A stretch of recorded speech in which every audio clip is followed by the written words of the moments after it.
Irmãos, a minha mensagem hoje tem um título muito simples, simples assim. Quero destacar do capítulo 6 de João, queridos, o versículo de número 29. Porém, deixa a sua Bíblia aberta aí, que eu quero, mesmo que as nossas versões aqui não batam, porque dessa vez, Michele, o meu esboço eu botei umas 4 tipos de Bíblia aqui. Duvido você acertar. Mas pode colocar a tua aí, não tem problema não. Irmãos, olha o que diz, o que diz João capítulo 6, versículo de número 29. Respondendo uma pergunta de um indivíduo lá, Jesus respondeu: a obra de Deus é essa, que creiam naquele que Ele enviou. Simples assim.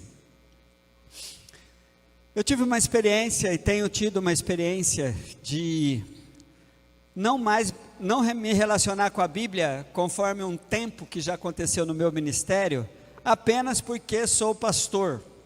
Então eu tenho que ler a Bíblia, tenho que usar a Bíblia para preparar as mensagens e tal. Esse tipo de relacionamento, graças a Deus, eu não tenho mais com a palavra de Deus. Eu tenho procurado tesouros, eu tenho procurado descobrir coisas novas dentro da palavra. E a última eu queria compartilhar com vocês, que é a liberdade que todos vocês têm que ter, e uma crença de que diante da palavra de Deus, algo vai acontecer, Deus vai falar com você, quando você estiver falando a Bíblia, lendo a Bíblia, algo vai acontecer, algo vai chamar a sua atenção.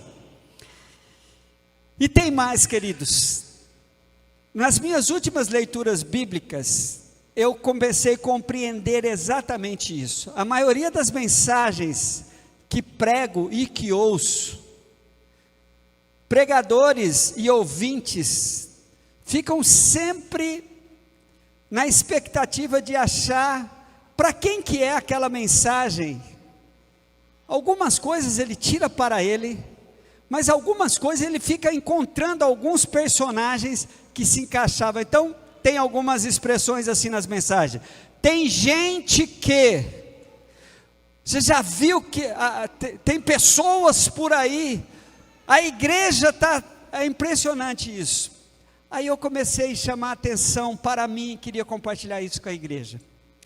Diante da palavra de Deus, ela vai ter sempre um alvo. Quem está lendo-a, amém? Não é para outra pessoa, irmãos, não é para outra pessoa.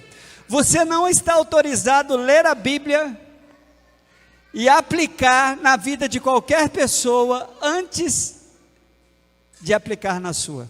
É simples assim. E é interessante de que, e dentro dessas experiências que estou tendo com a palavra de Deus, vem esse tema das necessidades então que nós temos diante da palavra de Deus. E eu quero falar de uma necessidade, irmãos, que é de todo ser humano. Todos precisam, mas nem todos querem.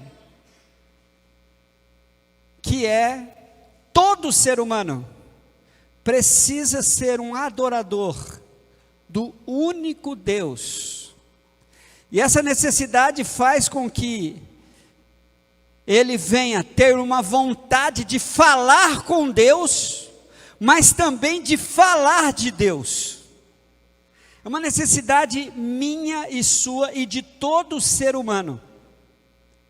O salmista tem uma poesia linda no capítulo 84 de Salmos, versículo 2, que o salmista diz assim, ó: a minha alma está desejosa e desfalece pelos átrios do Senhor. O meu coração e a minha carne clamam pelo Deus vivo. É maravilhoso demais, é maravilhoso demais. Porém, essa nossa necessidade, nós vamos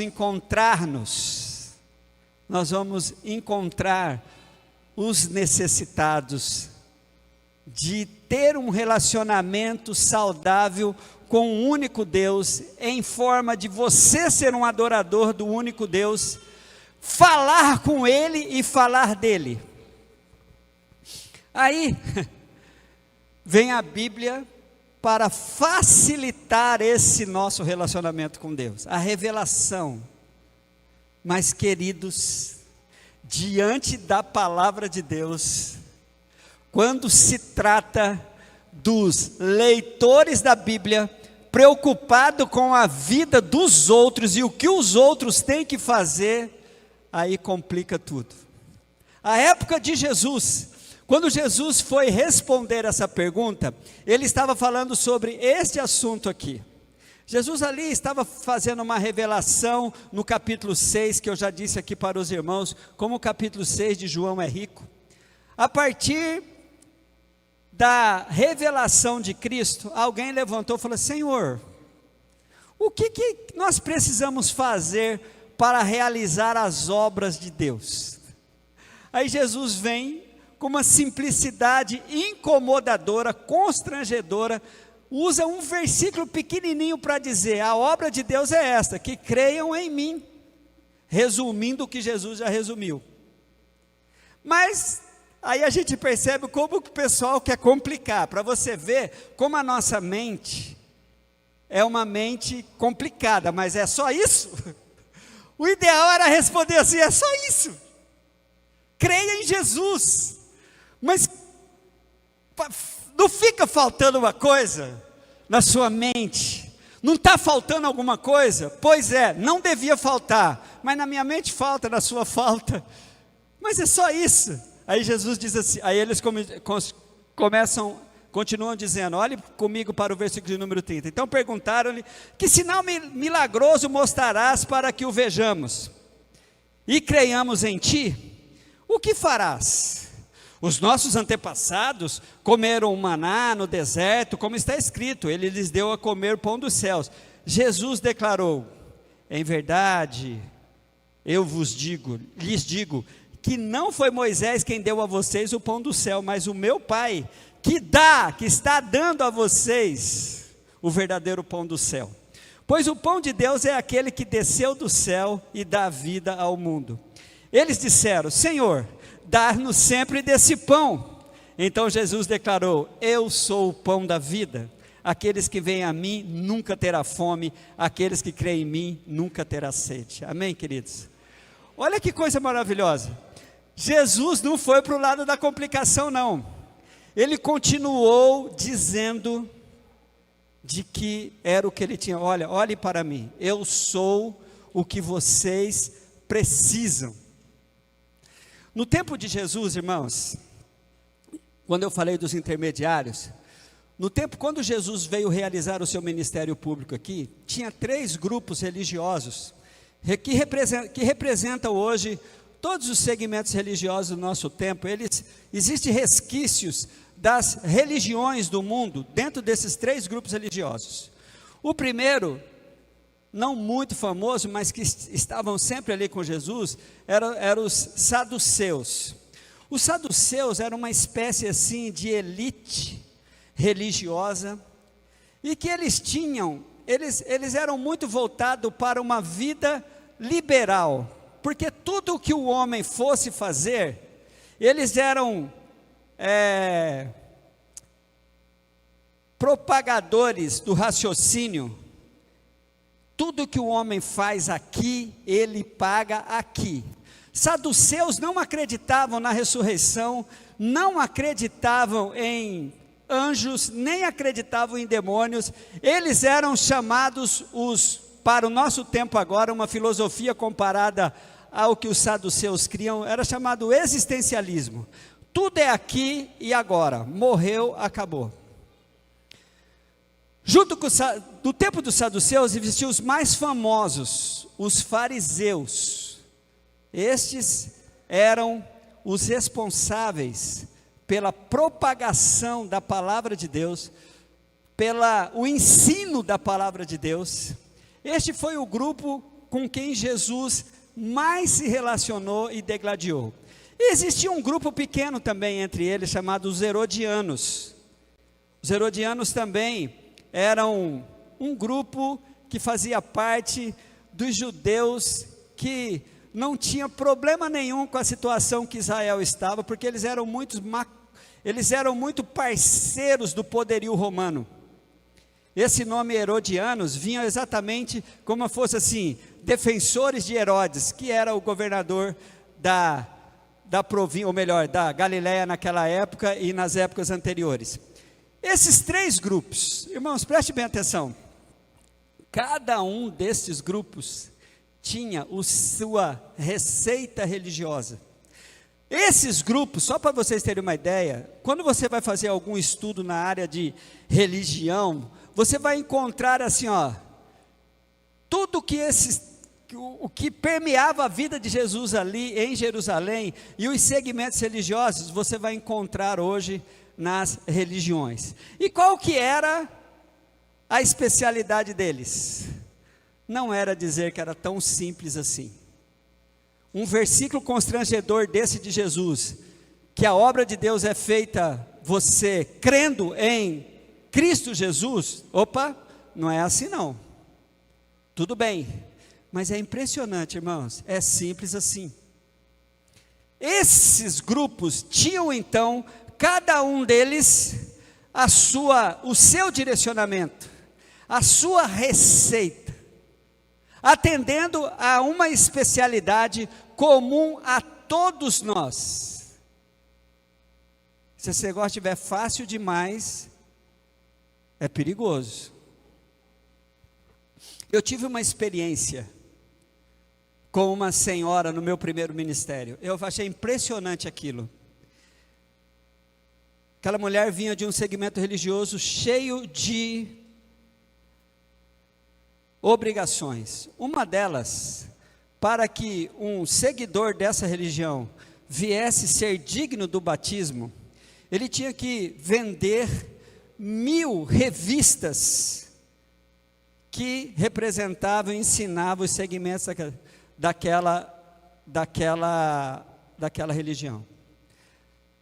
Conversamos, fiz o discipulado com ela aceitou Jesus, entregou todos os livros, todas as revistas, tudo que ela tinha, ela queria jogar fora, queria se livrar daquilo, e se livrou. Tivemos o privilégio, a igreja de Bauru era uma igreja muito pequenininha assim, quando aparecia alguém para batizar, era uma festa, meu irmão, e uma daquelas então, aí nós batizamos aquela senhora. Ela conviveu um tempo conosco, aí chegou para mim e falou: pastor, eu tenho que sair da igreja. Falou: por quê? Aqui é muito fácil. Falei: essa é a cara do pastor Arlindo, né? Aqui é muito fácil. Nossa. Falei assim, muito, sabe, a gente não tem nenhuma obrigação. Aí ela falava lá, não, eu falei assim, olha, é assim. E olha que nós, no nosso mundo religioso, não é tão fácil assim não.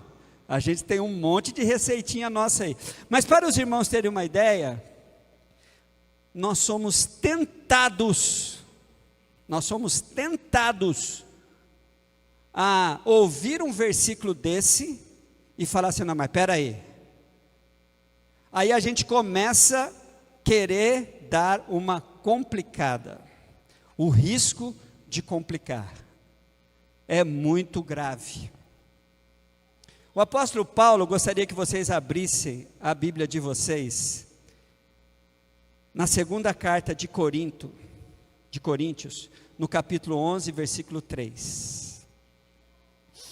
O apóstolo Paulo tinha um temor com a igreja.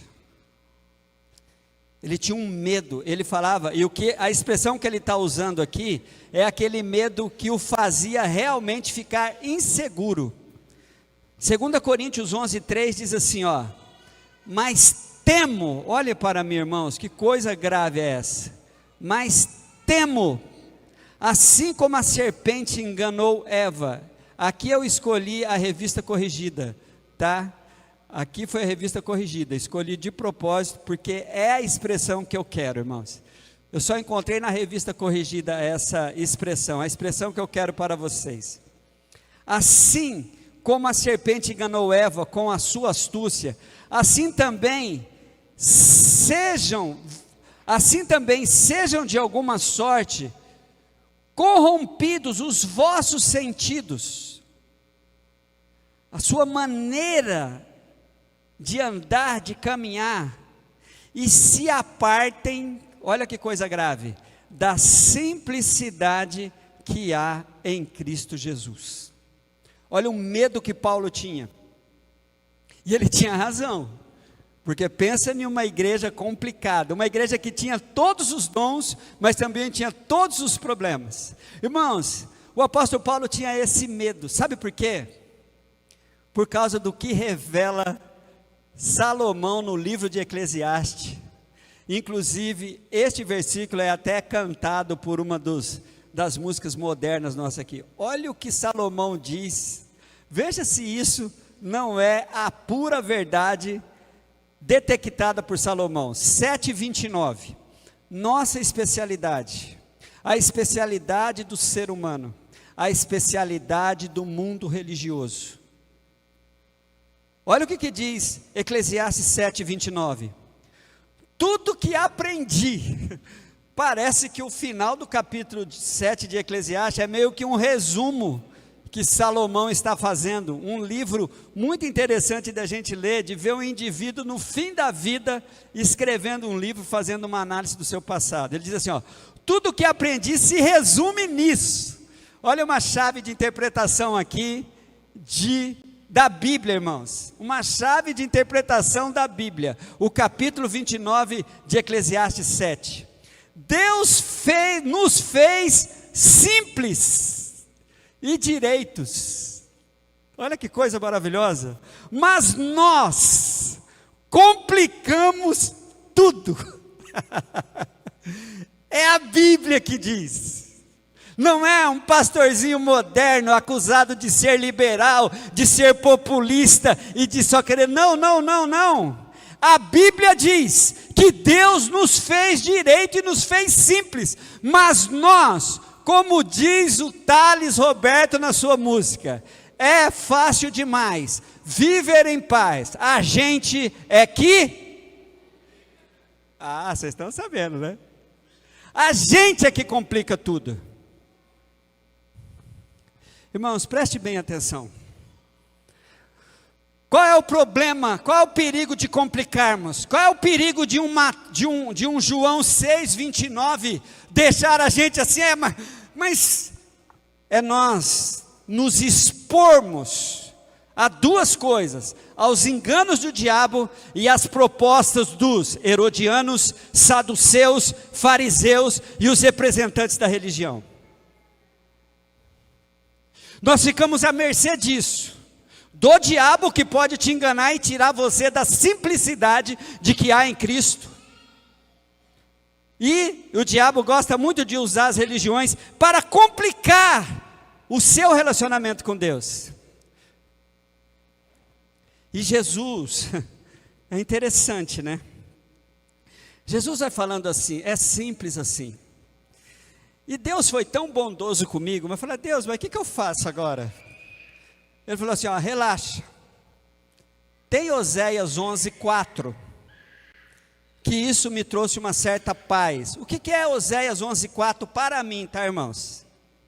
É que Deus vai usar do que Ele estiver à disposição sua, o que estiver te cercando, Deus vai arranjar uma forma de se revelar para Ele, dentro da sua religião, dentro das suas crendices, dentro da sua receita, porque Oséias 11:4 diz assim para mim, eu os atraí com cordas humanas, é Deus usando, irmãos, o que for possível, para te chamar a atenção, para você se transformar em um adorador dele. Amarelinho, lembra do amarelinho? O Hélio esteve aqui conosco, teve um tempo conosco. O Hélio era secretário de um feiticeiro. Esse feiticeiro ganhava dinheiro fazendo trabalhos, magias negras e brancas. Eu não sei, não pode mais falar magias negras, né? Tem que usar outra linguagem. Mas ele fazia magias negras. Aí, esse feiticeiro, do qual Marelinho, que foi um rapaz que esteve conosco aqui uma temporada, recebeu uma encomenda para fazer o mal para uma determinada pessoa. Eles foram lá fazer as mandingas. Irmãos, olha como Deus é tremendo. Marelinho, aquele homem ganhava muito dinheiro com isso. Ia lá, fazia as coisas variadas, amarrava a boca do cara, amarrava o nome do cara na boca do sapo, botava nome de pessoas dentro da boca de cadáveres, essas coisas tal. Quando eles foram fazer um trabalho contra uma pessoa, o demônio que abaixou lá, o guia que baixou lá para fazer a receita, ele falou assim: a gente não pode tocar nesse cara aí. Aí o Amarelinho me contando, mas como assim? É porque a mãe dele ora por ele, e eu não posso tocar nele, para aquele que é o Todo-Poderoso. Aí o Amarelinho falou assim: peraí, esse cara invocou aqui o indivíduo dos Exus lá da vida, o guia mais poderoso. Então tem alguém mais poderoso do que esse indivíduo? O chefe dele falou assim: tem. Foi aí que o Amarelinho, contando para mim, irmãos, ele falou assim: pastor, foi aí que eu me converti. Falei: se tem mais alguém poderoso, por que eu estou seguindo isso? Vocês entendem, irmãos, o que Deus faz? Olha o que Deus fez, naquela coisa cheia de trevas, naquela situação ali, Deus pega e usa aqueles laços humanos para arrancar alguém das trevas. Vamos aplaudir ao Senhor por isso? Então Deus não vai desistir. Ele vai usar a sua religiosidade, Ele vai usar suas crendices, Ele vai usar o como você complica a sua relação com Ele. Ele não vai desistir de você, apesar de ser simples assim. É simples. Crer em Jesus. A tentação é que vai vir. Ah, mas só isso? Só crer? Pois é. E eu não quero arriscar sair do constrangimento desse versículo, que é isso: eu sou o pão que você precisa, eu sou a água que você precisa. Se você comer, me alimentar de mim, você nunca mais terá fome espiritual, nunca mais terá sede espiritual, porque eu vou estar contigo todo dia, te dando o pão nosso de cada dia eu vou te dar hoje. E a rocha que seguiu o povo de Israel é Cristo, que lhe dava água todos os dias. É simples assim. Queridos, a simplicidade do Evangelho nos coloca então diante desse desafio. Essa simplicidade é dirigida diretamente a você. Ninguém está autorizado a complicar a tua vida nessa sua necessidade. E por que você está aqui? Ou porque você está assistindo esse culto? Você é uma das pessoas que está tentando suprir a sua necessidade de adorar o Deus único, falar com Ele e falar dEle, ter esse anseio do salmista. Aí vem Jesus então, e vai tirando os fardos dos nossos ombros, porque eu tenho que crer nele. A primeira coisa, por que é simples? Porque então eu não devo julgar ninguém. Eu não devo julgar ninguém. Está acontecendo um negócio interessante aqui na igreja, porque a galera vê, e não sei como é que vê, tanto os TikToks como as coisas, a internet, mas também o comportamento de alguns irmãos que socialmente não devia estar fazendo o que tem.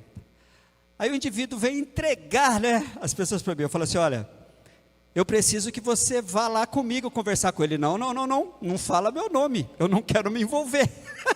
Eu falei: cara, eu não posso tocar nesse assunto. Sabe o irmão que veio, né? Falou assim: ainda tem coragem. Ó, a galera que está subindo aqui no altar e aprontando aí durante a semana, tem gente vendo, tá? E está entregando você para o pastor. Quando essa pessoa tiver coragem de ir comigo conversar com você, a gente vai. Mas ó, galera, não é? Então, irmãos, ó, tome cuidado, você que toma suas biritas, você está bebendo demais, está chamando a atenção. Falou assim: ixi, aquele irmão bebe aí. Eu falei: caramba, aquele irmão bebe. Pois é, estão entregando quem bebe. E você sabe, né, que nesse mundo religioso, putz, Grey, é muito, as pessoas precisam de ver alguns irmãos exageradinhos para elas se sentir mais ou menos bem, né? Mas, irmãos, o que eu quero dizer para você é o seguinte: olha aqui para mim sobre este tema. Jesus vem e vai tirar o fardo do seu ombro. Não julga ninguém, não. Deixa. Daqui a pouco, irmãos, a gente vai ver o versículo se concretizando na vida de pessoas, a Bíblia se concretizando. A Bíblia vai dizer assim, que nós não devemos zombar de Deus não se zomba. De Deus não se zomba. Tudo que o homem semeia, ele planta. Vamos deixar isso. Jesus vai simplificar a nossa vida quando a gente vai olhar para uma palavra dessa e falar: eu preciso entrar num nível de crença em Cristo, quando Jesus então me basta. Eu não sou mais motivado a ficar preocupado com ninguém, porque eu estou precisando fazer a obra de Deus dentro da proposta da simplicidade de Jesus, que é crer nele. Jesus continua dizendo em Mateus 7, de 1 a 3, só o perigo, tá, que a gente corre: não julguem, senão serão julgados, pois da mesma forma que julgarem vocês, serão julgados. A medida com que medirem, será usado contra vocês. Você que está aí preocupado com o cisco no olho do seu irmão, veja o tamanho do cisco que está no teu olho, essas coisas que Jesus vai nos tirando. E para desafiar a mim e a todos vocês aqui, olha aqui para mim, por favor, em nome de Jesus. Você precisa suprir essa necessidade fundamental de ser um adorador do Deus único. Você precisa.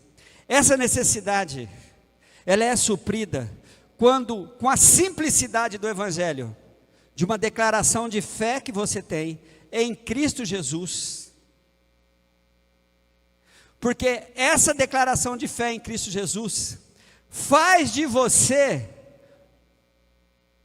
alguém que foi impactado com o único que consegue fazer diferença em nossas vidas, mas se esbarra na nossa vontade, que é o Espírito Santo de Deus.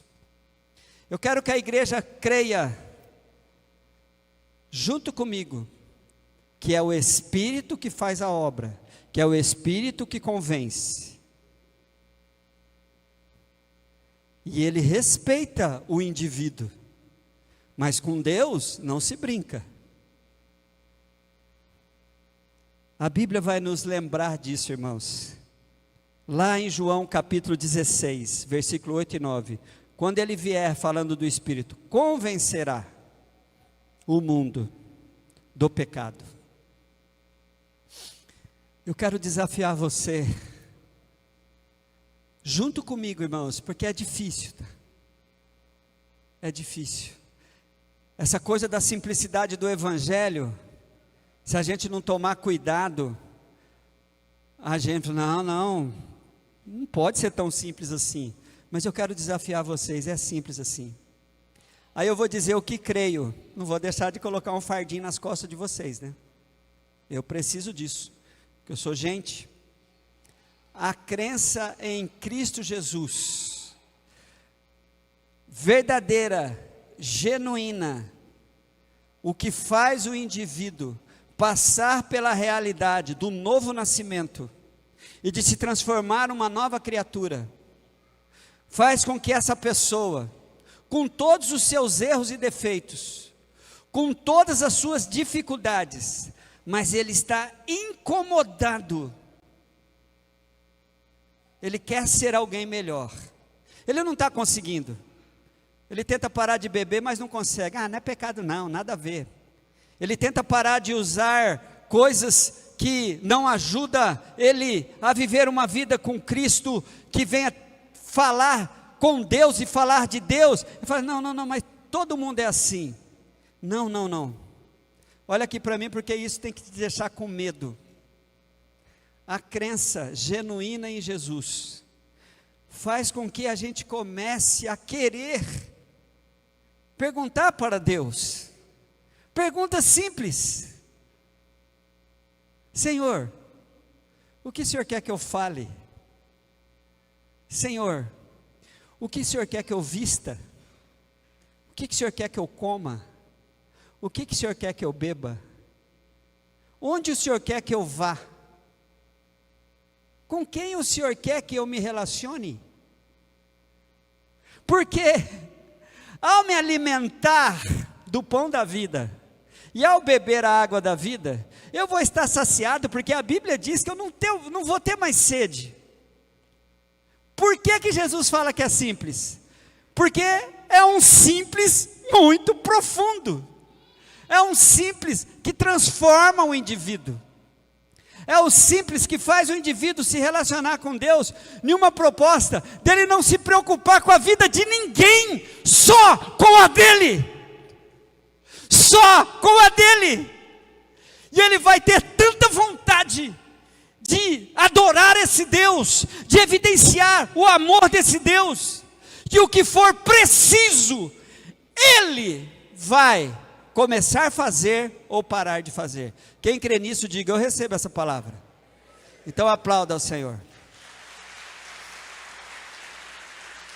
Irmãos, a obra de Deus é essa. Te vira agora, se isso é pouco. A obra de Deus é essa, é simples assim: crer em Jesus.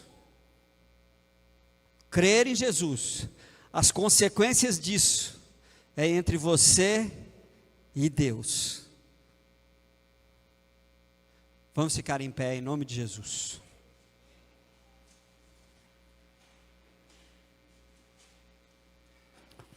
Não esqueçam dessa necessidade. Você precisa ser um adorador do único Deus. Você precisa falar com esse Deus e falar desse Deus. Você precisa falar com Ele e falar dele. Não saia daqui hoje sem a convicção que você não sabia, porque a religião não deixa você saber disso. Você vai falar assim: glória a Deus, eu não sabia, mas eu faço a obra de Deus, eu creio em Jesus. É simples assim. Você crê em Jesus? Você crê em Jesus? Você faz. Deus não vai abrir mão de nenhuma receitinha que vai chegar para você, tá? Eu sou um dos receitadores. De vez em quando eu passo receitas. Deus não vai abrir mão disso. Mas, lembra, Ele vai usar de tudo para chamar a tua atenção. A tua atenção, não a atenção do seu marido, da sua esposa, do seu filho, a sua atenção. Porque Ele quer que você faça a obra dEle. E a obra dEle não tem nada além disso. Você crer naquele a quem Deus enviou.